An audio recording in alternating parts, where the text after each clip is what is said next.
नमस्कार. आज बनवूया आंबट गोड चवीची चविष्ट टोमॅटो चटणी. सर्वप्रथम कढईत आपल्याला तेल गरम करून कढीपत्ता, जिरे, मोहरी आणि लसूण परतून घ्यायचा आहे.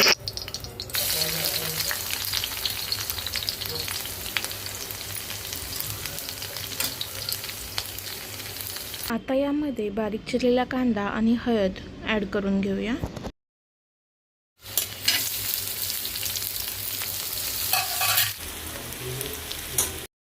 आता बारीक चिरलेला टोमॅटो टाकून घेऊया.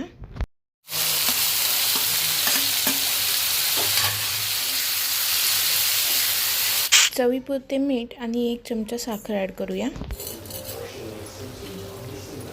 5 मिनिट झाकण ठेवून शिजवूया. त्यानंतर घरचा मसाला आणि शेंगदाणा कूट टाकूया.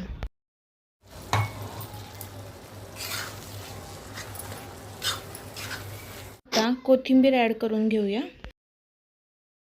आपल्या जेवणाची चव वाढवणारी आंबट गोड चवीची टोमॅटो चटणी तयार आहे. तुम्हाला माझी ही रेसिपी कशी वाटली मला नक्की कमेंट करून सांगा आणि चॅनलला सबस्क्राईब करा. थँक्यू.